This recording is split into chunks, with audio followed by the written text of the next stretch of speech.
Swastiastu pemirsa Bali TV, kembali saya Dewi Juneri menjumpai Anda dalam Bisnis Bali News. Kali ini saya bersama dengan Ibu Hatika Rohmi, founder dari Nyawan Kreatif yang bergerak di bidang advertising. Jadi kita ingin mengetahui bagaimana kondisi bisnis di advertising terdampak atau tidak di ada tengah pandemi COVID-19 ini. Mari kita sapa Ibu Hatika Rohmi. Halo Ibu, bagaimana kabarnya?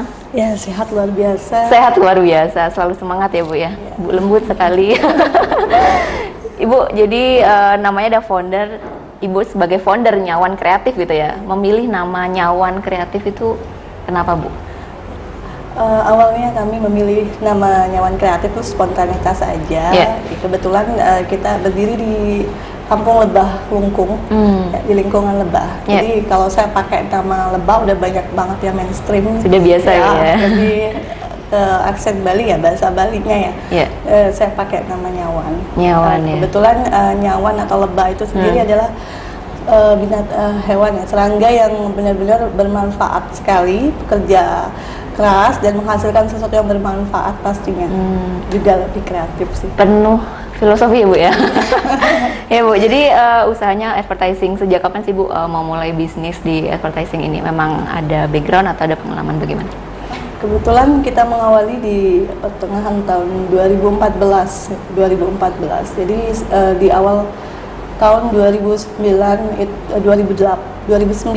dari Denpasar saya pindah ke Klungkung itu. Yeah. Pernah bekerja di salah satu percetakan kecil atau advertising kecil di Klungkung. Ada selama 3 tahun ya, mungkin dari sana saya pelajari. Kemudian pada saat kebetulan hamil ketiga, ya, saya memulai karena saya pikir sudah saatnya kita mandiri ya. Betul. Sudah sekian tahun kita ikut dengan orang, ya saatnya mandiri untuk ekonomi yang lebih baik. Ya, artinya saat ini adalah tahun ke-7 Bu ya. Dan itu memulai bisnis dari nol ya Bu ya, bukan mendapatkan warisan gitu ya, mulai dari nol ya. Yang sebelumnya bekerja di percetakan itu sendiri ya. Bu, memulai dari nol tentunya ada tantangan Bu. Apa yang saat itu menantang dan akhirnya bisa sampai sekarang? Kalau tantangan itu pasti ya banyak. Banyak ya. Ya dilema bisnis itu di permodalan ya.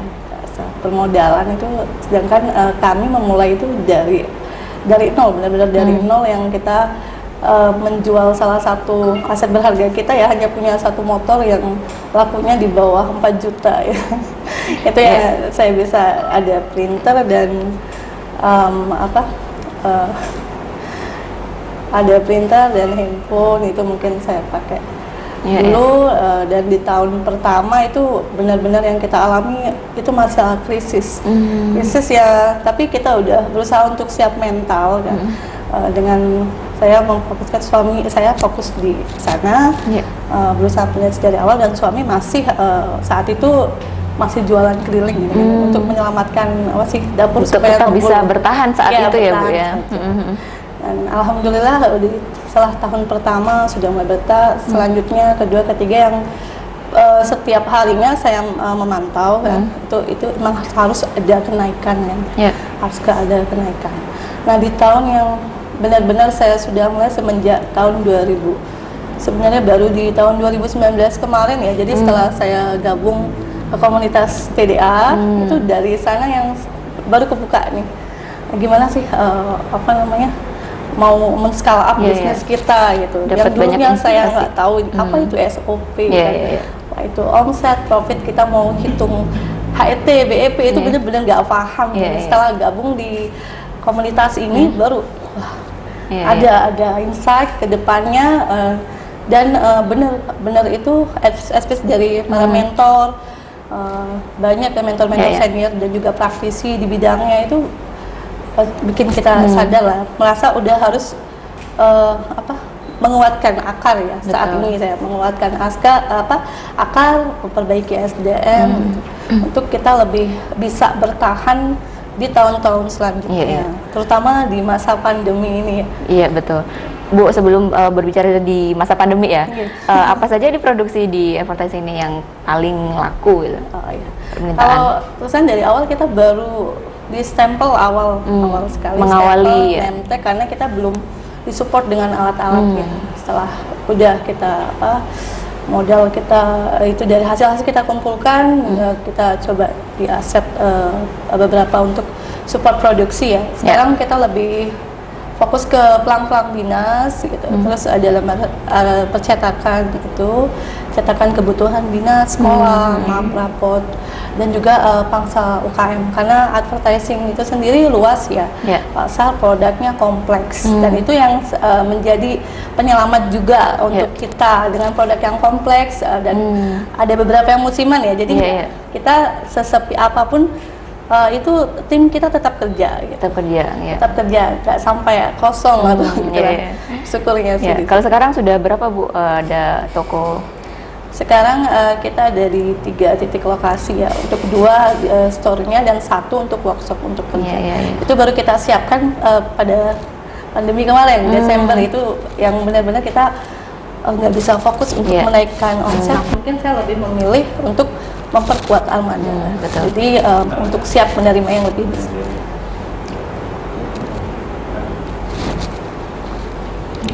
Ya, jadi fokus untuk mengembangkan itu Bu ya. Jadi banyaknya kompetitor Bu saat ini membuat dari Nyawan Kreatif ini lebih tergerak lagi. Artinya sempat khawatir nggak sih Bu dengan banyak kompetitor yang mungkin bahkan lebih besar, lebih hebat gitu? Ya, kalau kompetitor itu banyak tuh, tapi justru saya berusaha untuk menjadikan mereka sebagai motivator. Karena lagi kita kan punya segmen pasar sendiri. Betul. Gitu. Kita punya target market sendiri. Nah, mungkin caranya kita lebih menaikkan value added kita ya, seperti yang sering disampaikan oleh mentor-mentor TDA. Benar-benar yang kita tidak perang harga. Saya berusaha untuk tidak perang harga, tapi menaikkan kualitas dan layanan kita gitu. Ya, selalu meningkatkan kualitas dari servis, dari produk gitu ya Bu ya. Sehingga secara tidak langsung juga menginfokan kepada para new customer ya untuk belanja di Nyawan Kreatif ini. Bu, di tengah pandemi, ini semua segmen merasakan dampaknya ya. Kalau di Nyawan Kreatif sendiri bagaimana Bu? Ya, kalau dampak itu saya rasa merata ya.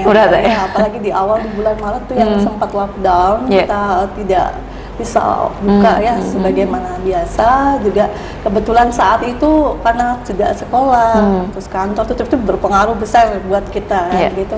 Benar-benar yang bahkan dari pariwisata juga terhenti, brosur dan sebagainya itu terhenti. Ya, awalnya sih mungkin ya ada shock juga ya. Sedih ya. Kalau kita lihat lagi di luar sana banyak yang sampai usahanya itu sampai kolaps kan gitu, sampai benar-benar nggak bisa lagi berbuat apa-apa. Ya mungkin di situ saya ada rasa syukur ini terhadap Tuhan yang selalu kasih rezeki. Jadi kita tetap berusaha, tetap berikhtiar dan alhamdulillah ya karena produk kita kompleks ya masuk yang berhubungan dengan COVID itu sendiri, kayak dari banner-banner, himbauan, stiker. Nah waktu itu juga sempat UKM ya, UKM tiba-tiba kan muncul stiker kemasan, itu banyak yang menyelamatkan kita pada saat itu. Untuk selanjutnya ya sudah mulailah kita bisa memperbaiki omset dan sebagainya. Ada plan Bu di tahun ini mungkin untuk mengembangkan toko lagi gitu. Ya kalau saya di tahun ini mungkin lebih ke perbaikan SDM ya. SDM kita memperkuat, terus sudah mulai mengatur SOP kita seperti apa, terus supaya lebih internalnya yang lebih kuat. Betul. Jadi kita bisa sudah mulai mendelegasikan pekerjaan. Kalau dulu karena kami mulai berdua dengan suami, itu benar-benar kita CEO, CEO of everything. Semua kita kerjakan, semua kita lakukan. Ya. Mungkin saat ini saya lebih fokus berusaha untuk di pengembangan, pengembangan itu aja. Dan SDM ya kita atur supaya bisa berharap sih nanti bakal autopilot ya. Saat ini berapa Bu karyawan? Saat ini udah 6 orang. 6 ya. Di awal pandemi itu kan tadi merasakan dampaknya ya, ada penurunan sampai 40-60%. Sempat merumahkan mereka atau bagaimana? Atau ada pengaturan jam kerja khusus? Untuk di awal itu yang kebetulan ada staf pulang waktu itu, ada tim yang harus pulang karena dia dari luar Bali dan tidak memungkinkan untuk kembali ya. Terus ditutup aksesnya, jadi kita tinggal 3 atau 4. Cuman saya berusaha untuk tetap tidak merumahkan mereka gitu. kita pikir ya kasihan pendapatan mereka yang tidak seberapa, ditambah omset toko yang menurun, ya setidaknya kita sama-sama bekerja, sama-sama dapat walaupun sedikit gitu. Strategi yang saya ambil tuh waktu mau Lebaran itu yang memang ada beberapa staf yang bisa kita carikan pekerjaan di luar. Itu saya gantikan berdua, fokus sama suami. Nah setelah bulan Juli itu sudah normal, dan bahkan terakhir kita rekrut 2 orang lagi untuk bantu di bagian desain. Ya, artinya sudah ada pergerakan ya Bu ya saat ini. Di awal tahun 2021 ini semakin membaik atau hampir sama dengan tahun sebelumnya 2020? Kalau kita sih berharap selalu semakin baik ya. Untuk di 3 bulan pertama ini sudah ada peningkatan ya Bu? Sudah ada peningkatan ya, sudah ada pas customer sudah mulai, ini saya lihat sudah mulai bergejolak lagi, jadi kita siapin kemarin itu kita udah persiapkan semua untuk ini sebentar lagi ada rapotan gitu.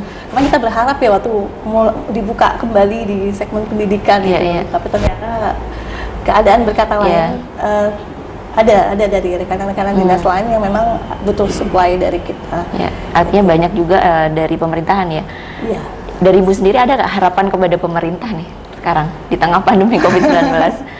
Ya, kalau harapan ya pasti ya untuk pemerintahan banyak sih, terutama untuk di pelatihan UMKM itu mungkin lebih digalakkan kan gitu. Terus kita juga bisa bersinergi dengan pemerintah itu sendiri, membawa dampak positif terhadap UKM yang ada. Gitu. Ya, menggalakkan pelatihan UMKM ya Bu ya, sehingga saling adanya sinergi dan kerjasama. Ibu terakhir Bu, Ibu kan optimis nih di tengah pandemi, pokoknya terus fokus ke pengembangan gitu kan. Di luar, di rekan-rekan yang menjalankan bisnis itu juga merasakan dampak dari pandemi. Ada yang tidak siap bahkan down gitu kan. Apa sih Bu yang bisa disampaikan ke mereka? Apa yang harus dilakukan di tengah pandemi seperti ini? Ya, untuk teman-teman UMKM semua, pebisnis startup semua, saya sih berharap untuk semangat terus. Kita semua ada di masa yang sama, kesulitan yang sama. Jadi untuk mengeluh itu tidak ada gunanya gitu. Siapa yang mau mendengar keluhan kita? Kalau tidak dari kita sendiri yang mencoba untuk action terus, usaha terus, ikhtiar terus, Tuhan itu pasti memberikan sesuatu kan, rezeki. Di balik segala kesulitan ini akan ada secerca harapan dan sesuatu yang bakal membuat kita untuk lebih kuat lagi. Ya, lebih kuat lagi, lebih berkembang lagi. Luar biasa. Optimis ya Bu, bisa melewati. Pastinya harus optimis semua. Terima kasih Bu Atika, Romi, sehat-sehat. Semoga kita bisa melewati pandemi ini ya. Baik pemirsa, demikian tadi wawancara kami bersama dengan Ibu Atika Rohmi, founder dari Nyawan Kreatif yang bergerak di bidang advertising, yang memulainya sejak dari nol gitu ya, memulai bersama suami sehingga saat ini sudah berjalan hampir 7 tahun dan fokus dengan pengembangan dan merasakan dampak dari pandemi tapi tetap optimis bisa melewati ini. Sekian Bisnis Balance kali ini, saya Dewi Neri, terima kasih atas perhatian Anda. Saya tutup dengan Parama Santi. Om Santi Santi Om. Terima kasih.